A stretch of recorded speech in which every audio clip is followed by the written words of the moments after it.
Welcome to the 3DownNation podcast. I'm John Hodge, joined as always by JC Abbott. JC, how you doing today? Wow, I'm not sure I deserved all of that excitement, Hodge. I'm fired up for my own name. That felt like a WWE entrance or something like that. I was taking a leaf out of my boy Adam Goss's book in introducing you. Adam Goss, of course, the in-house announcer for the Toronto Argonauts, who does a great job. Bob McGregor does a great job in Winnipeg as well. Shout out stadium announcers. That's got to be one of the most fun jobs, I think, in professional sports.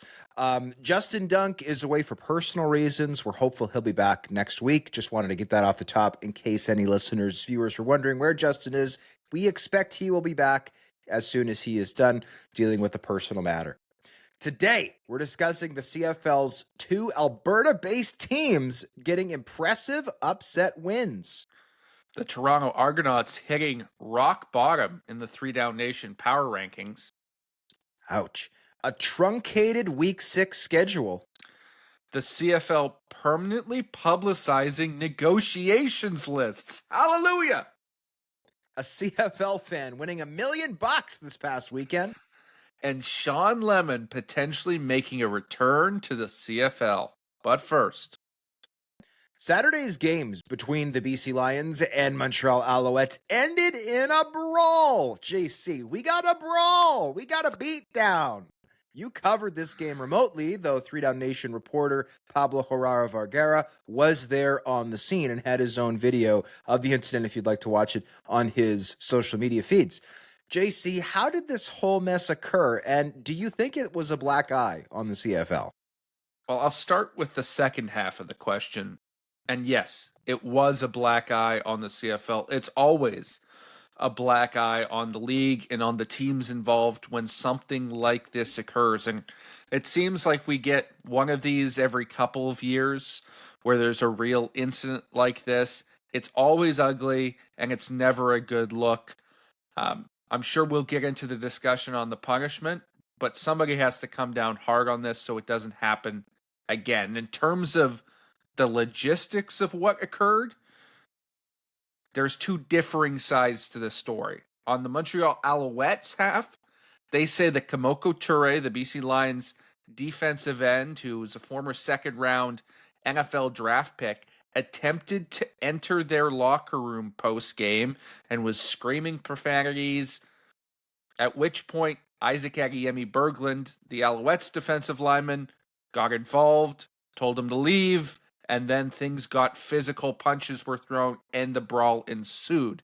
According to Toure, who contacted 3DownNation through the BC Lions staff via a statement, he said that he was just talking to a buddy, Jamar McGloster, the offensive tackle for the Alouettes, and then he was essentially accosted, and it was the Alouettes who cranked up the volume on the situation and started the fight.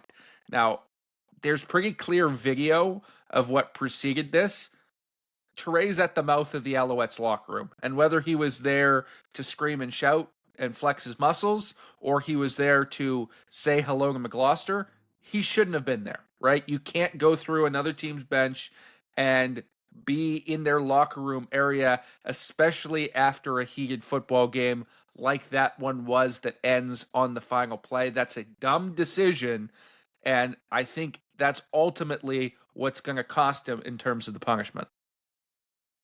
I thought you did a great job breaking that down, JC. And there was some lead up even in the late stages of the game, right? A very, very pivotal call late in that game when the BC Lions kicked, the Montreal Alouettes kicked what may have been a game-winning field goal. Was Pierre-Olivier Lestage and a couple members of that BC team were jockeying, and it looked like there might have been kind of an instigating hit, and then Pierre-Olivier Lestage retaliated, and he was the one who got flagged. He also appeared to push, not hard, but still pushed a TSN camera on the bench. I'm sure he's going to face some supplemental discipline for that. And of course, that penalty was part of what allowed the BC Lions to move down the field so quickly because, of course, the Alouettes had to kick 15 yards back from the normal spot where you're kicking off. Like, they're kicking off almost in the shadow of their own goalposts when all you need is a field goal, right, from Shaun White to win it if you're BC. That's a hugely impactful part. So Obviously, temperatures were rising. Personally, I'm shocked. Shocked, I say, that the BC Lions are blaming the Alouettes and the Alouettes are blaming the BC Lions. I couldn't have imagined that possibly taking place. Truly a revelation there. But on a more serious note, I'm kind of two minds on this. On the one hand, the CFL, like all professional organizations, likes to wrap itself in a blanket of community and family and togetherness and inclusion.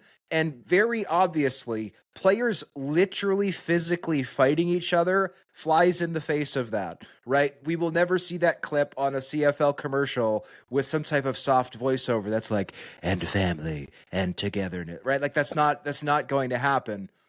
But at the same time, there are a ton of media outlets across this continent, a lot of which are in the United States of America, who will never in a million years write a story entitled CFL teams play well, put on great game. Like that article just will never get written. That story will never make its way to the nooks and crannies of the country south of the border. The only way for the CFL to get attention, right, internationally is for something wild to happen, like somebody winning $1 million or a fight breaking out post game. Should it be that way? Preferably not. In a perfect world, everybody would in the news be able to disseminate stories that are literally just, hey, great teams play great game. But unfortunately, that's not how the world works. It's never how the world has worked, and it's never how the world will work in the future. The Brawl will get this league attention, and I'm sure there were dozens of articles and a ton, like I saw it all over my feeds. Video of that fight went at least semi-viral, if not viral. And in a way, for a league that needs as many eyeballs as possible, there is some positive to that. So again, I'm loath to say it's a black mark on the CFL because of that. I also don't think it's necessarily a huge green flag on the CFL, but I think there's some good and some bad. It's maybe a bit of a gray area. On the one hand, no exposure is bad exposure. On the other hand, this is, for obvious reasons, not what the CFL wants to set itself as. And I'm very interested to see what Commissioner Stuart Johnston will do, right? The very first thing he said in his very first press conference was, number one is integrity of the game. Well, fair, the game was done when this incident happened. But I still think players actively fist fighting on the sideline is something that has to do with the integrity of the game. So I'm curious to see how hard he chooses to slap these players in the pocketbook for participating in this. We might even see a suspension. Who knows? It's a new world with a new commissioner. So I'm interested to see how this plays out. I disagree with your premise, Hodge, that any press is good press, because I've had my feed flooded with the same videos and commentary that you have in terms of this brawl, and not a single one of them reflected the CFL in a respectful or positive light. I don't think you gain anything from that type of exposure that just continues to fuel some sort of Bush League narrative around the CFL. I think it's actually more harmful than it is helpful in the American market to have yourself painted in this manner. And to your point, the only way to counteract that is to send a strong message with the punishment. And I really believe that there has to be suspensions handed out here, certainly for Toure. And unless there's compelling evidence by Isaac Adiemi Berglund that he was actually physically defending someone in that locker room, then he should be suspended as well as whoever the practice roster player was, who obviously wasn't wearing a jersey, so we couldn't identify him, who flew in afterwards, and I believe may have actually landed the either first or second punch of that altercation. All of those players should be suspended by the league, in my mind, with the evidence that we currently have in front of us. And that will send a statement that this is unacceptable and that this commissioner is going to take player discipline seriously and build off the precedent that's been set by Randy Ambrosie. Now, the other person who needs to put their foot down here, Hodge, is BC Lions head coach Buck Pierce, because this has become a problem for the Lions. And yes, this brawl is a little bit of a different category than what came before, but they had 146 yards of penalties in that game. They were terrible with penalties the week before. And more important than just the on field lack of discipline, this is now the third week, Hodge, that they're going to have a player punished in some capacity for committing non football acts. You go 2 weeks ago against Winnipeg, it was Corey Woodruff, the offensive lineman who was going after Willie Jefferson and almost knocked out an official, got ejected from that game and later fined. And then last week, late in the fourth quarter, Chris Schluger and Anu Una got into it with the Saskatchewan defensive line. There was some pushing and shoving, some punches thrown in that pile, and both of them received fines, as well as 2 Saskatchewan defensive linemen for that incident. So this has become a trend, escalating week after week, that the BC Lions are going to engage in stuff after the whistle, after the game. They're going to take undisciplined penalties. As a first-time head coach, you cannot let this continue to escalate and build momentum and become the identity of your team. You have to make a statement now, and you have to send a message that this isn't going to be acceptable, because it's ultimately going to cost you games at some point.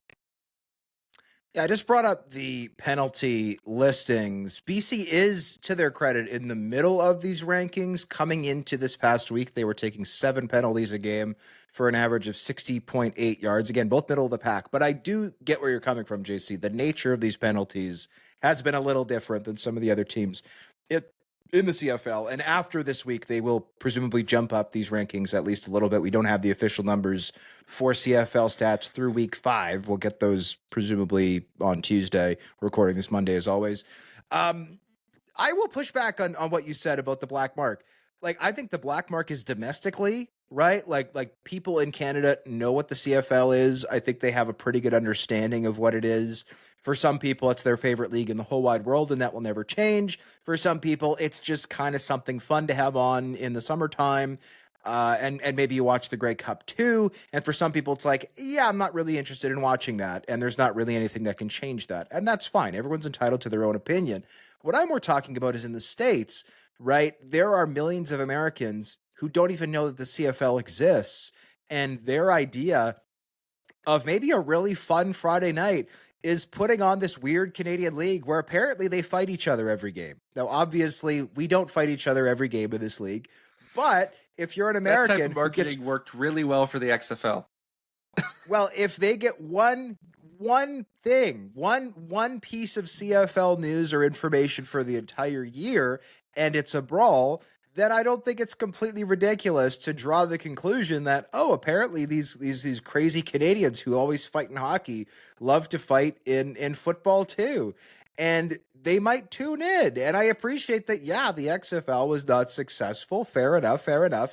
But the XFL had the U.S. as a primary market. The CFL needs the U.S. as a secondary market. And those are two very different things. So I don't think it was a good look for the CFL domestically, but internationally, like at a certain point, I think it's good to just remind people that you literally exist, because there are lots of Americans who are even football fans. They watch the NFL, they watch college, and they don't know that the CFL exists. And I don't think that it's a bad thing that they might be scrolling through their feed, be it on TikTok or be it on Twitter, be it on Instagram, wherever they like to get their content, their news, their whatever you want to call it. I don't think it's a bad thing if a CFL play comes across their page, even if it's a post-game brawl.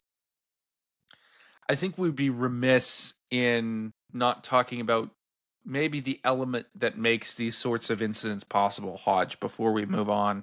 And that's the fact that in places like Montreal and most of the East Division stadiums, even in BC, the benches are on the same side, right?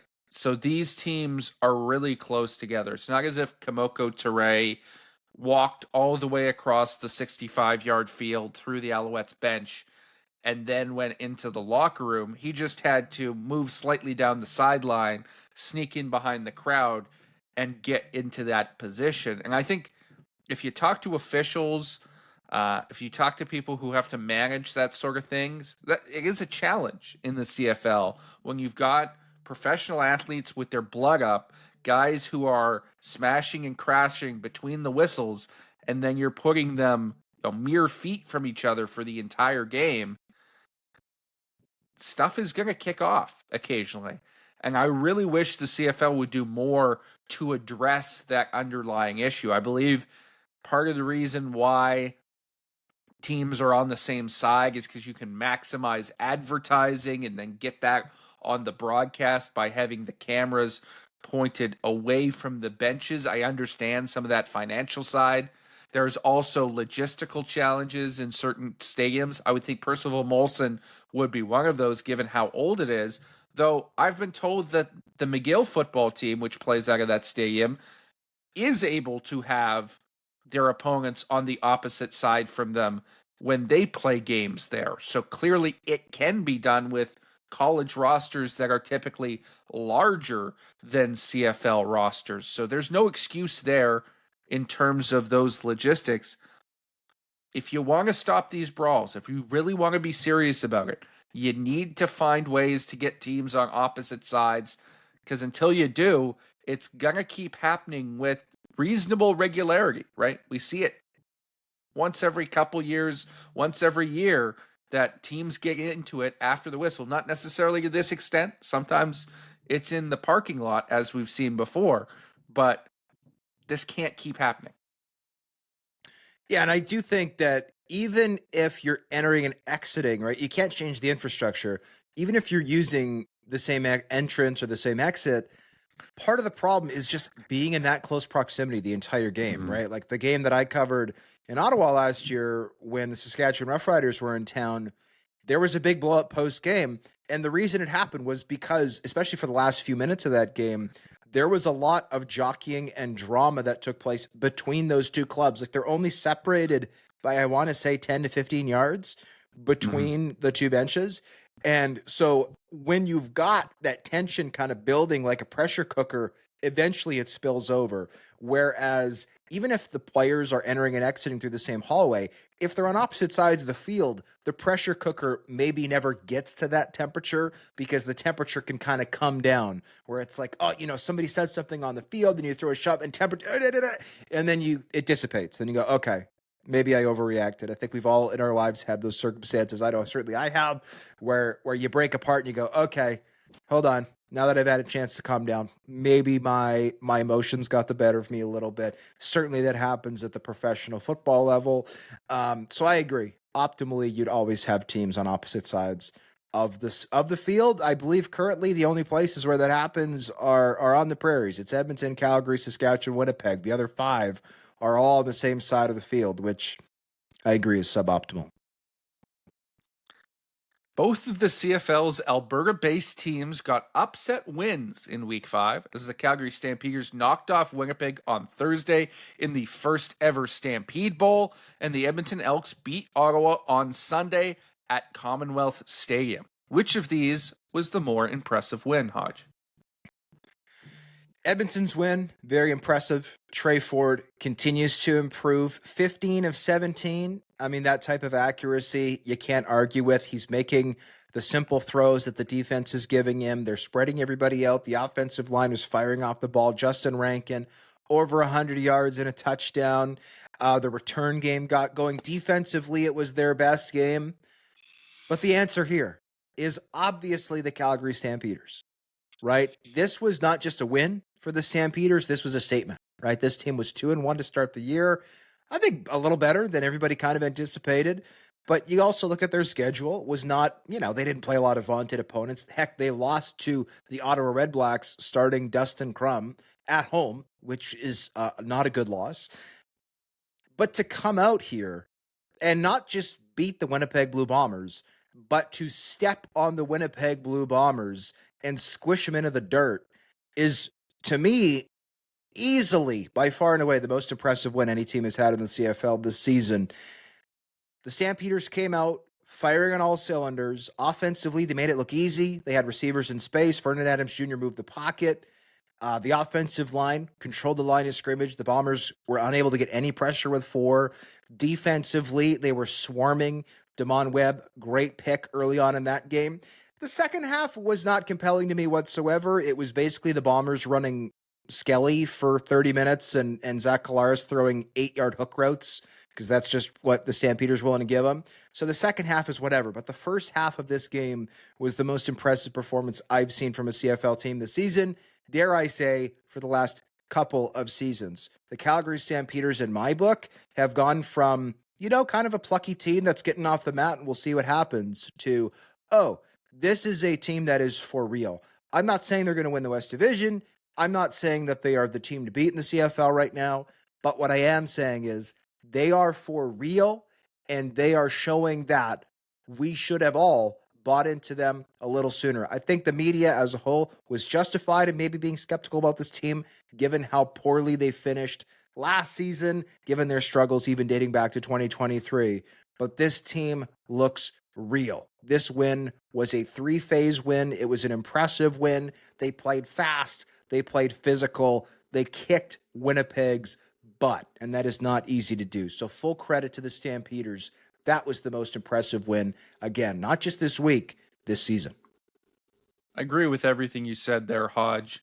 And it's not just that the Stampeders won, it's who they won against and the fashion with which they won, because beating Winnipeg dominantly as they did proves you can play with the big boys, right? That was the question about the Stampeders through the first 2 weeks, and I give them a lot of grace for that loss to Ottawa, considering the conditions that they were playing in. That was suboptimal with the wind and the rain, but you didn't necessarily give them full credit for their victories either, because it didn't come against the strongest opponents. Well, now you've beat an undefeated Winnipeg team, and you've beat them by a wide margin right off the bat, controlling the pace of that game, moving the ball at will. Dedrick Mills looked great in the backfield. Vernon Adams Jr., couple of great touchdown passes in that game, wins the MVP of the inaugural Stampede Bowl. And even with some of the concerns I have at the linebacking core, even as they're getting better with Kyle Wilson and Adam Bighill being added to that group, you start to see a team that can contend emerge, right? And that's a big improvement from where we saw the Stampeders just a year ago when they were last in the CFL. And you and I were both on this podcast talking about sort of the end of an era and the decline of the Stampeders organization. They've done a great job this offseason and this season thus far to pick themselves up off the mat. So kudos to them. But the Edmonton Elks, you have to be really, really pleased if you're a fan of the green and gold with that performance, specifically on offense, because we've talked a lot about sort of the struggles of Trey Ford to adapt to Jordan Maksimic's offense. Well, for the second straight week, he looked comfortable in the pocket. He had a perfect passer rating in that game. And perhaps more importantly, Hodge, they got the run game going. Justin Rankin looked like a monster in that game, which I think we all expected from him starting the season, but we hadn't seen it yet. I think that gives you a lot of confidence if you're a fan of the Edmonton Elks that they're about to turn the corner. Yes, I do think that the Elks, this was their most impressive game for sure. We're going to talk about them a little bit more later on in the show. I mean, defensively, there are still some concerns for me, but I liked how physical their secondary was.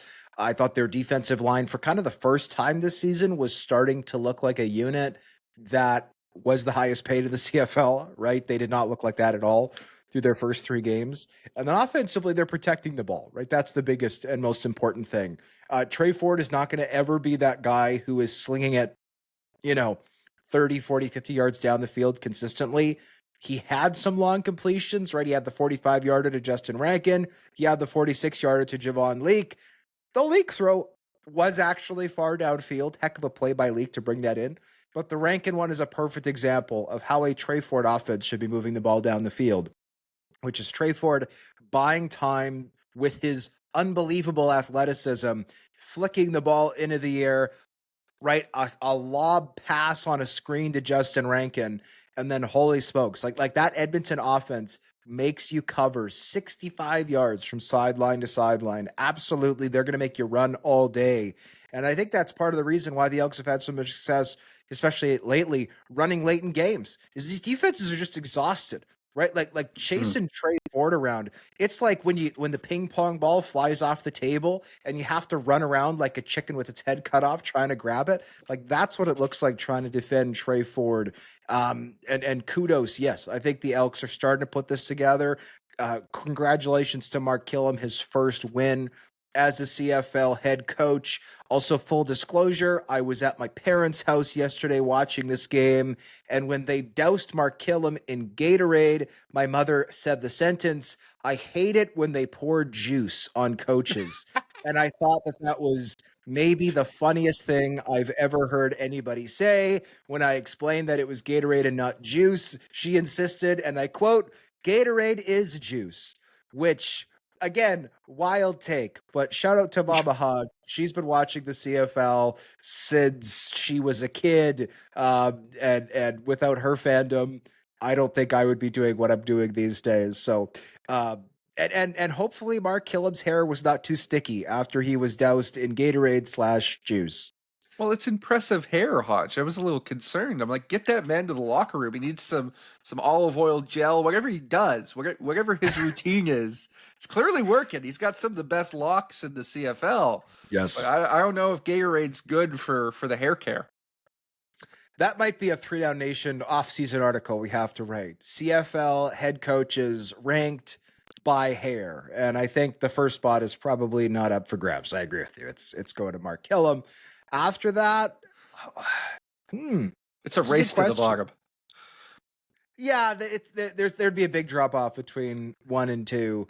And for the record, on the 3DownNation podcast rankings, it would definitely be Justin Dunk 1, JC Abbott 2, John Hodge 3. Though I guess we'd have to declare whether or not it's facial hair included. If it's facial hair included, I think my chances go up. If it's not included, then yeah, it's definitely a race to the bottom for me. But regardless, credit. And by the way, I'll say this too: the best thing, the biggest winner this entire weekend was the CFL itself. The Montreal Alouettes 2 weeks ago, and we'll talk about them a little bit later on, looked like they were going to rip their way to 5-0 and they would clinch the East Division by Labor Day. And in the West Division, it's interesting to watch Winnipeg and Sask go undefeated, but then all you're doing is you're racing to see who maybe gets that third playoff spot in the West, be it Calgary, be it Edmonton, be it BC, whatever.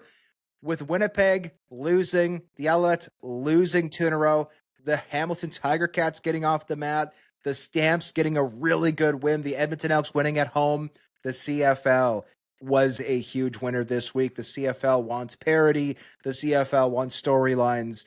And I'm sorry, 2 or 3 teams just beating up everybody and clinching everything is not a compelling storyline. So I thought the biggest winner of this entire week, and the last couple weeks really, has been the CFL. We've got more parity in the CFL, which is what we thought we'd have coming into the season. It looks like we're actually going to get it. The Toronto Argonauts are heading into their bye week 1-4 and 9th on 3DownNation's power rankings, while the Redblacks, also 1-4, are only 1 spot above them. Should either team be pressing the panic button, JC? I will say no for the Toronto Argonauts, because as much as we've bemoaned the amount of injuries that they are dealing with at this point, they still have one big trump card to play, and that's the return of Chad Kelly. They're saying until he's out until week 7, maybe he returns after the bye. That's a big boost for that team to get one of the top 3 quarterbacks in the league back on the field. That could change the narrative around this team entirely. And also, they ran into a buzzsaw this week. Let's be honest, Hodge, because that Hamilton offense was clicking at a level that I have not seen in a long time. And Toronto decided to match up one-on-one with Kenny Lawler for some inexplicable reason. And that was just not going to work. And by the time they realized it wasn't going to work, it was already too late, because he'd scored long touchdowns on the first 2 throws of the game for the Ticats. So I give them a little grace there, and I know there's improvement coming around the corner But for Ottawa, I mean, you got Drew Brown back in this game. That was supposed to be your trump card, right? That was supposed to explain away the losses that you've suffered. It was that you didn't have your starting quarterback, and then you can't get it done against Edmonton. That's seriously concerning for a team that I thought was going to be a contender in the East Division. I had them in the Grey Cup game, Hodge, preseason. I was that high on the Ottawa Redblacks, and it just hasn't looked that way thus far. They get one win against the Calgary Stampeders in terrible conditions. I don't think you can give them full credit for that victory because of how that game was played and the elements it was in. And so you look at the rest of it, and you have to be worried about the state of this team and why they have not been able to get that offense playing at a high level, why they haven't been able to get that pass rush going at a high level with Lorenzo Malden and Bryce Carter on the outsides. Like, there's some serious flaws right now in the way they're playing the game, despite the fact that I think they have really good talent. Yeah, I don't think either of these teams need to be pressing the panic button. It's early in the CFL season. And again, it doesn't look like the Montreal Alouettes are 17 levels above everyone else in the East Division, which after the first 3 weeks, it certainly did. That said, I don't think either of these teams have a lot of string left, if that makes sense. I think this bye is well timed for both of them. Or sorry, let me say that again. The Argonauts are on a bye. I think this is well timed for them, right? It's giving, hopefully, for their sake, Chad Kelly another week to get ready to go. I don't know if Chad Kelly is the silver bullet, right? This team has so many other injuries. That being said, if they can get Chad Kelly and Wynton McManus back, they've got some other pieces that are banged up. But to me, those are their two best players. I've said it before on the show. I'll say it again. To me, Wynton McManus is the best defensive player in the CFL, and Chad Kelly is a top 3 quarterback. So if you add those two guys into the mix, that alone, I think, makes you a heck of a lot better. The problem is they're going into a bye. A very pissed off Alouettes team is going on the bye, and that's the team that they play when they get back in week 7. And it doesn't get any easier than that if they're Toronto Argonauts. You've got the Montreal Alouettes in week 7. Week 8, you've got Winnipeg. And then week 9, you go to Winnipeg. So your next 3 games are against arguably the 2 best teams in the CFL. Now, I know the Alouettes have lost 2 in a row. The Bombers just got blasted in Calgary. I'm not discrediting that whatsoever. But these are still 2 very good teams, right? And so if you're the Argonauts, I think a win at this point would be getting 2 of those games. I don't think you can realistically win all 3. If you go 1-2, that's probably not a disaster. That gets you to 2-6. But if you don't win any, like, that would be a massive smash the panic button situation. Staring 1-7 down a barrel, not fun. So I don't think the Argonauts need to press the panic button yet, but I think they've kind of played out their string. Ottawa, I was looking at their schedule. Their challenge is they only play the Argonauts twice, and they've already lost once, and they lost that game by 12 points. So the Redblacks are going to have a hard time getting that season series on Toronto. They play one another, by the way, for the second and final time in week 10. If the Redblacks win that game by more than 12 points, they would get the season series. If they win it by less than that, or they tie or lose, they would lose the season series. That is not optimal when it looks like these two teams might be battling it out for a playoff spot in the East Division. The nice thing for the Redblacks is their schedule, I'm not going to say it's soft, but it's at least a little softer than Toronto. They've got a home and home with the Tiger Cats coming up. Yes, the Tabbies looked incredible in week 5. Kenny Lawler does that usually once or twice a year where he just says to everybody, F you, I'm Kenny Lawler, and makes every play. And that's why he is such a dominant player. He doesn't necessarily always do it consistently, right? Week 1, the connection between him and Bo was like pickles and a Pop-Tart. It was terrible. This past week, it was unbelievable. Their synergy, the way that they were able to play together, like that chemistry was 1,000% on point, which was so much fun to watch. So if you are the Redblacks, I think the positives are, okay, Drew Brown's back. He had another 300-yard game.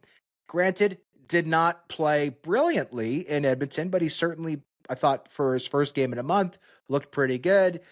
The receiving core is great. Khalil Pimpleton, sucks to lose Devontae Dedmon. We'll talk about that in the 3-minute drill. But Khalil Pimpleton is a fantastic second choice there. The offensive line, it looks like they're going to get Peter Godber back soon. It looks like they're going to get Zach Pelios back soon. I think that will fix their issues there. The secondary, to me, has been disappointing. I expected big things from Robert Priester, Amari Henderson. They brought him in, I think, as a bit of a reclamation project after a tough season in Saskatchewan. I'm not sure that's worked out super well in the secondary. But regardless, like Toronto, this is not a team that has to panic to me.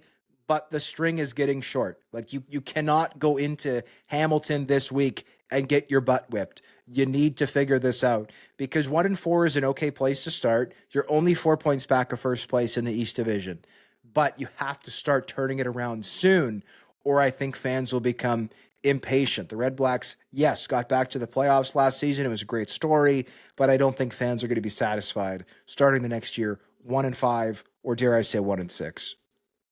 First of all, Hodge, we may need a fact check here. Are pickles and Pop-Tarts a bad combination? They might be one of those like salty sweet things that's actually like good. Pregnant women may disagree with me, but I think most people would find that combination to be disgusting, which is why We need to I eat said it. pickles and Pop-Tarts on the podcast and let people know. Well, you have eaten an entire raw onion on the podcast. For the record, I really like pickles. I don't particularly like Pop-Tarts. To me, they taste like chemicals and sadness. But I don't think that adding a pickle would enhance the flavor. I think it would make it worse. But who knows? Let us know in the comments or on social media if have you ever tasted pickles and Pop-Tarts mixed together? If so, please report back. The one thing I'll add to that equation about the Ottawa Redblacks is I was concerned with how they ended that game against Edmonton because they had a chance to win it late, right? They were within a score, and I just didn't see any urgency on that final drive. A lack of clock management, a lack of belief. I don't know what exactly it was, but I thought Bob Dice and Tommy Condell and that offense could have done better jobs collectively at maximizing the time they had to mount a comeback because it was not impossible, but it seemed like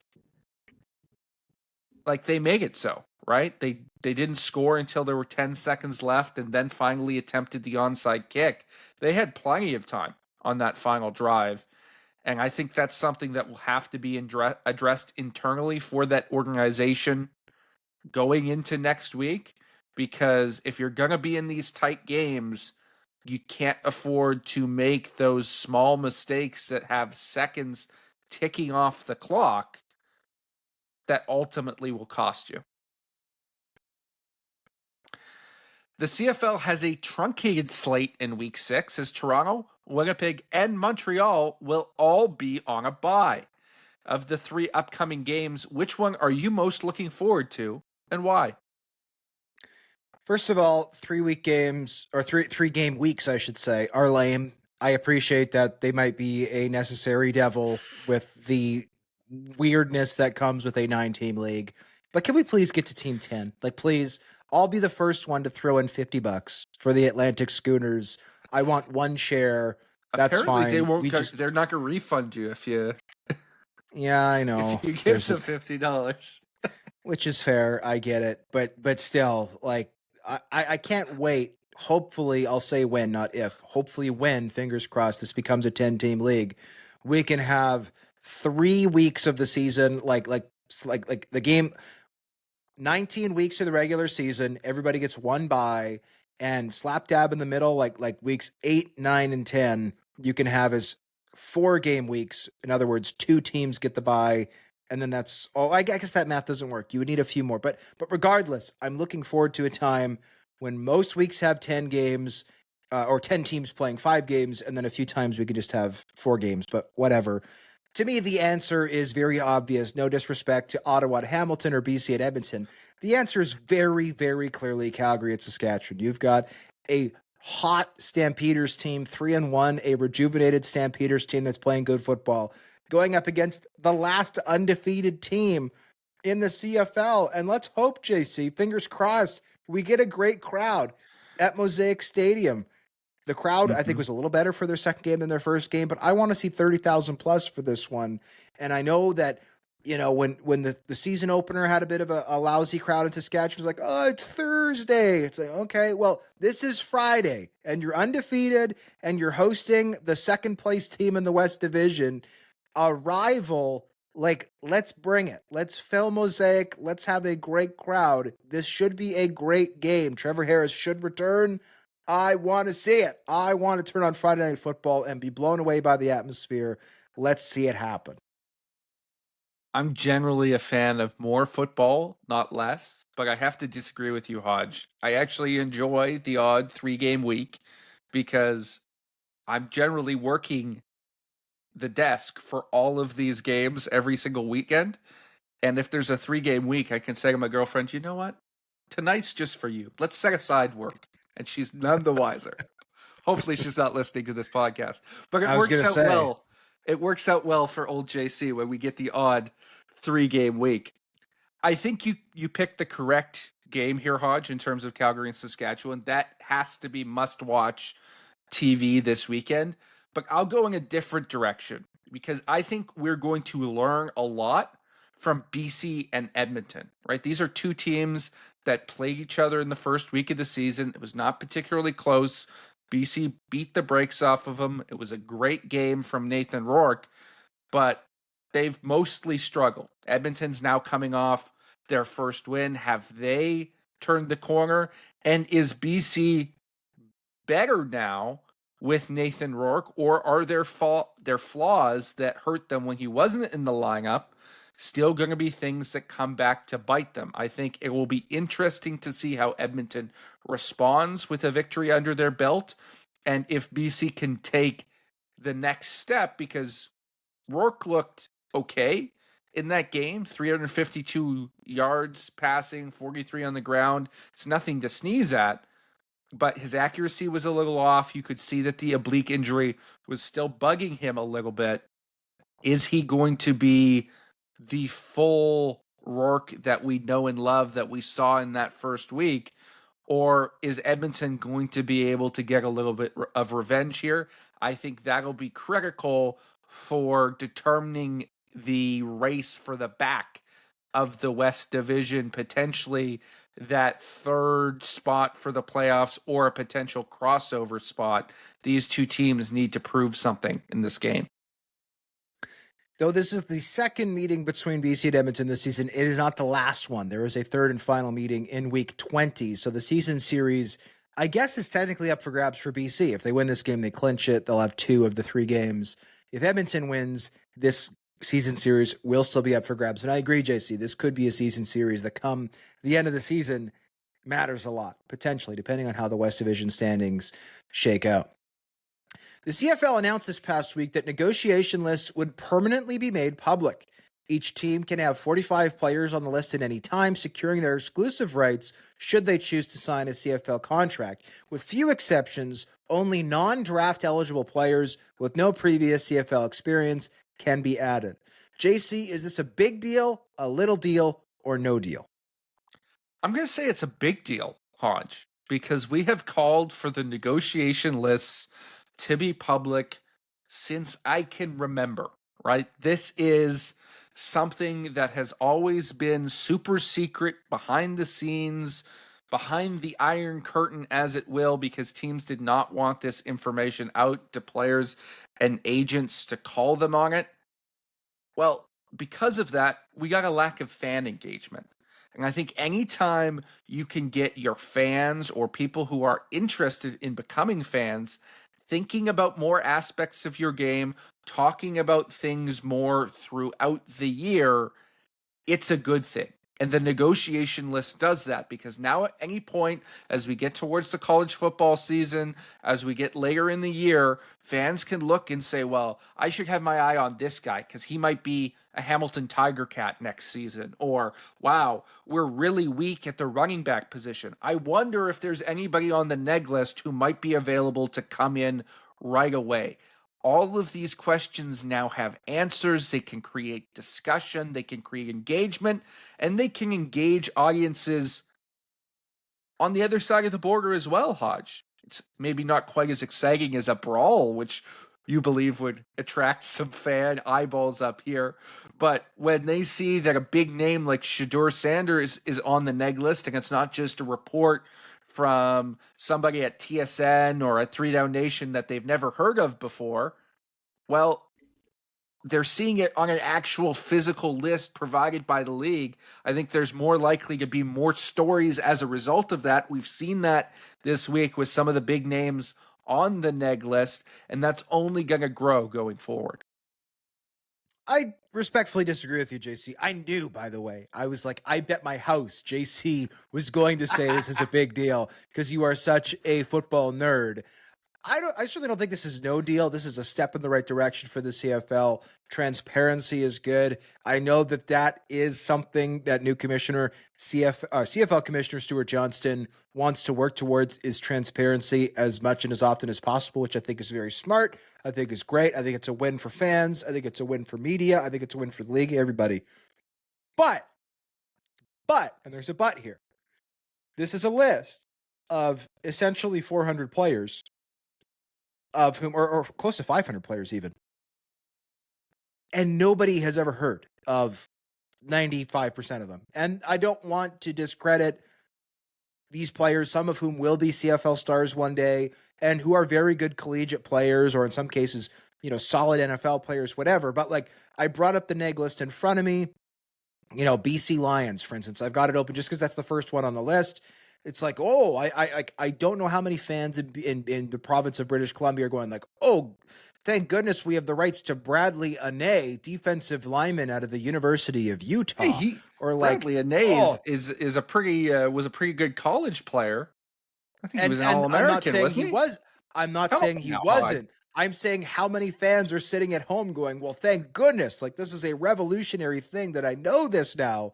Ben DiNucci is a name that some fans might recognize. He is a quarterback. He's played in and out of the NFL for a number of years. I believe led the XFL in passing yardage in 2023.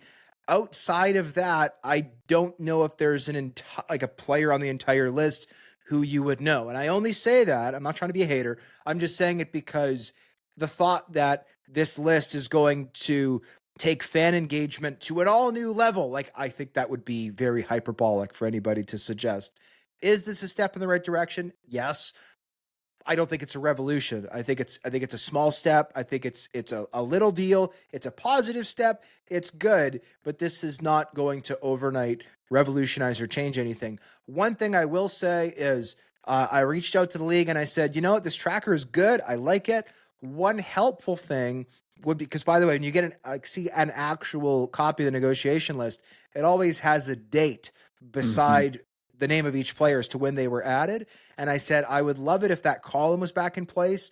And I said, because currently that's not online. And then I said, and also it'd be really nice if any player who was added, let's say within a week or 10 days or something, had like a highlight. So in other words, if you go to the neg list and there's, a name that's listed in like highlighter yellow, that kind of draws your eye and you go, oh, look, this player was just added in the last 3 days or whatever. I said, I think those would be positive changes. And a league spokesperson told me that those changes are in fact planned and coming and should be up even within a week or two. They just wanted to get the initial kind of inaugural announcement out, and those little bells and whistles will be added later. So if you're looking at the neg list going, wow, this is very overwhelming, I don't even know who these players are, but this is a list you might, as a fan, want to come back to every few weeks and see what kind of new players have been added. That apparently is coming, which I do think is, again, a nice small plus for members of the media, for fans who are interested in this. But again, I'm skeptical that this is going to revolutionize CFL interest.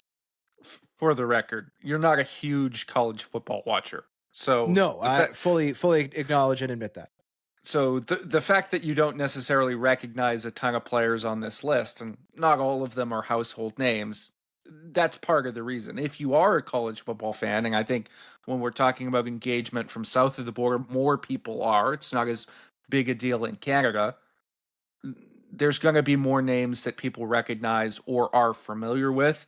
In terms of a Canadian fan who doesn't follow college football, I think what it gives you is an avenue for research. right? And maybe I am just, as you put it, Hodge, a football nerd. But when I see a name that I don't recognize, I am Googling him and looking up highlights and doing everything to try and figure out who this guy is and how he might fit into the CFL. I hope there are more fans out there that are doing something similar. And even if it's just a handful, this gives them the avenue to do that. The one change I would make to how it's presented and disseminated would be that you have something maybe just even on the transaction wire where when there is a new name added or a guy removed from the neg list, it shows up there so you can easily track it.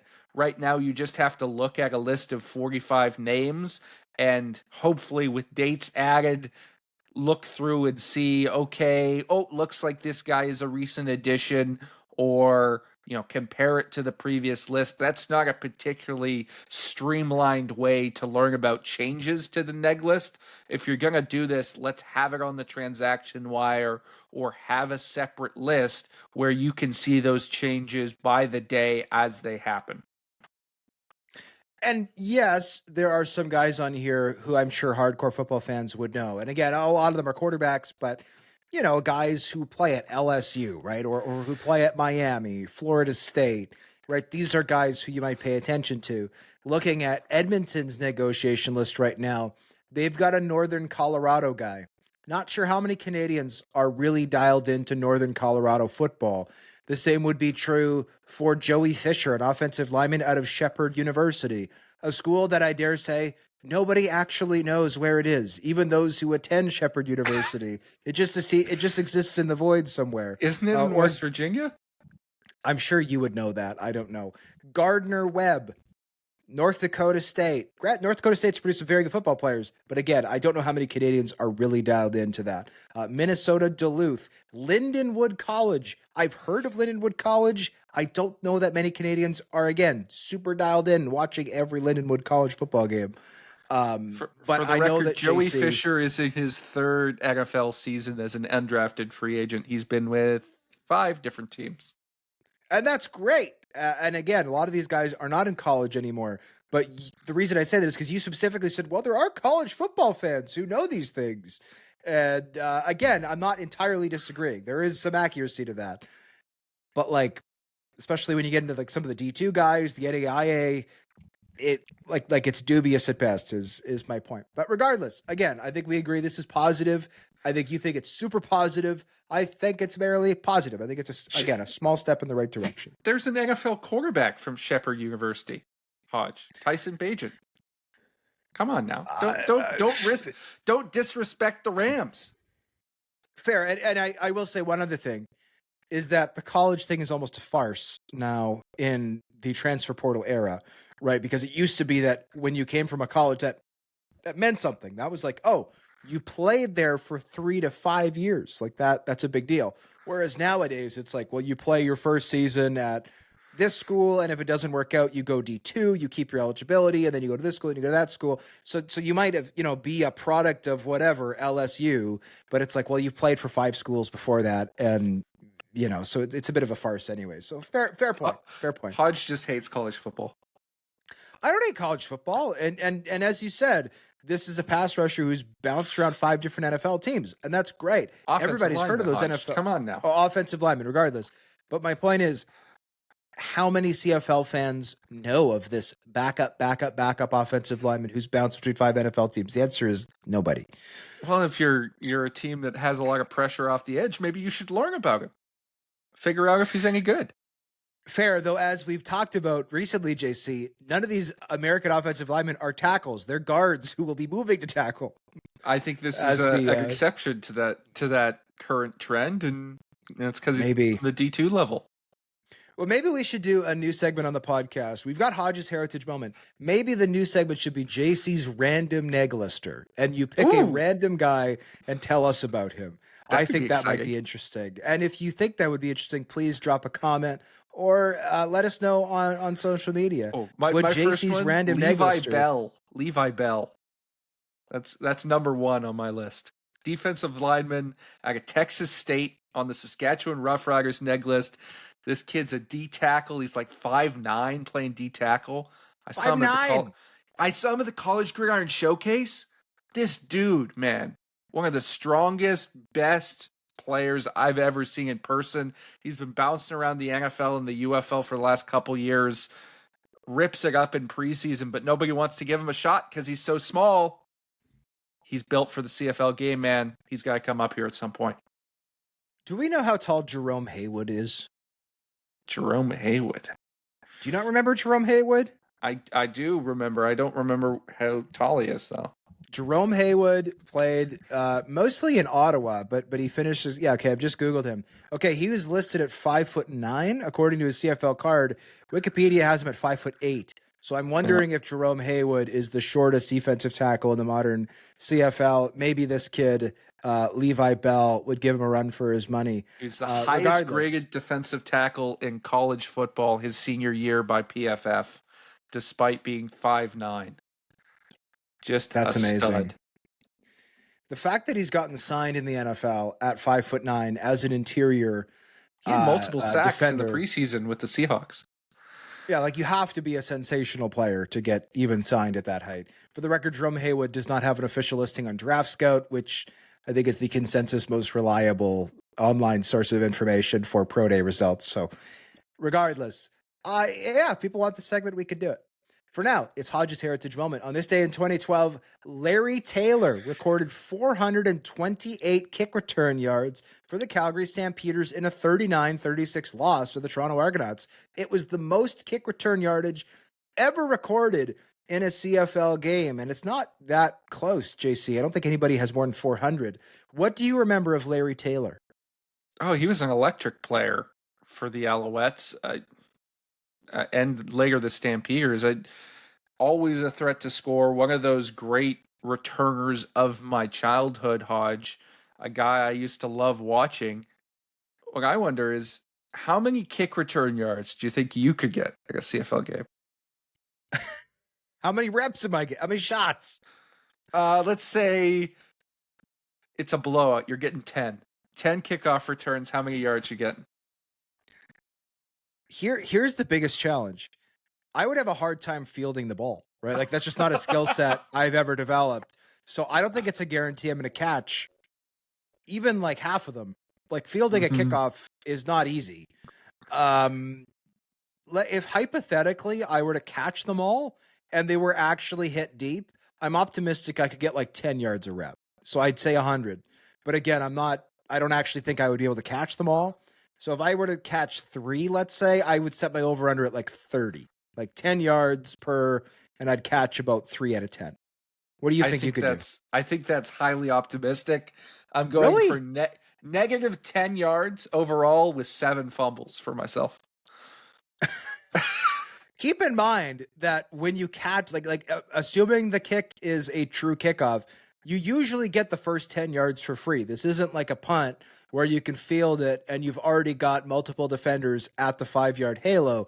This is a situation where you've got free yards. Like it's free real estate. I think most CFL players can cover 10 yards faster than I can take a step. That might be true. Regardless, we would both be terrible and are much better suited to other positions. There's a reason I was never a kick returner back when I used to play. I actually briefly was, Hodge, which was a Your terrible team decision must by my have been coaches. Horrible. Oh, yes. I was going to say that probably says more about the team as a whole than you as an individual. It was back in the day when you had mandatory 10 plays in Pee Wee football. Like I was the younger age group. My first season, they're like, we got to find a way to get him on the field. Let's get him to return a punt. It was not a good decision. The thought that you have to arbitrarily get a guy on the field for 10 plays and your choice is to ensure he gets the ball in his hands is a wild choice. Wild. That's sort of like a Make-A-Wish kid moment when I got the ball in sports. There you go. It's that time for the 3-minute drill. Redblacks returner Devontae Dedmon was carted off the field during Sunday's game in Edmonton. Do you think the injury looked season-ending? Yeah, unfortunately, that looked like it was either a broken ankle or something of that ilk. I don't think he'll be back this year. Fortunately for Ottawa, they've got a pretty good backup returner in Khalil Pimpleton, who's also a hell of a receiver. Took back a 97-yard punt return in that game. I think they're going to be okay at that position. Shawn Lemon can officially apply for CFL reinstatement as of July 4th. Our own Justin Dunk has reported. Do you think he'll be back in the league this year? I do, and I think it's going to be with the Montreal Alouettes. The Canadian men's senior tackle football team will face Team Germany in November. Do you expect they'll win that game? I do expect that they'll win that game, but it's not going to be the blowout like we saw against Team Italy. First of all, they weren't even facing the best version of Team Italy in that game, which they won 56-0. Germany is better than Italy, and I think they will be bringing their A squad for this game against Team Canada. Roy Leister won the Save on Foods touchdown to win on Saturday when Janarian Grant and Isaiah Wooden returned kickoffs for touchdowns in the same game. Does Leister owe Grant and Wooden any part of that $1 million for helping him win? Well, it is $50,000 a year for the next 20 years, so it's not like he's got $1 million liquid cash. That said, if I'm Leister, I think you certainly have to do something, right? And maybe you can ask for something back. You know, it's like, hey, I want a signed Janarian Grant. I want a signed Isaiah Wooden jersey. And, you know, I'll give them both $500 or whatever. I think that would be a nice show from Mr. Leister. And by the way, I know Leister lives in BC. I'm in Manitoba, but hit me up. I want some groceries. That would be awesome if you're a 3DownNation fan. Hit me up. I want some groceries. Groceries are awesome, and they're very expensive. So I would like some groceries. Former Ottawa Rough Riders general manager Joanne Pollock is the new chairperson on the board of Football Canada. Was she the right pick? I think she's a fantastic selection for this job. Has been involved in football at the highest level, is clearly adept in a boardroom. I think she'll do great for football in this country. Canadian receiver Chase Claypool revealed that he missed the entire 2024 season due to a torn ligament and tendon in his toe. Now healthy, do you think the 27-year-old will get an NFL shot in 2024? I'd like to see him get a shot. Granted, it's Claypool himself saying it, but he said he worked his way up the depth chart in Buffalo. I think we all know what you meant.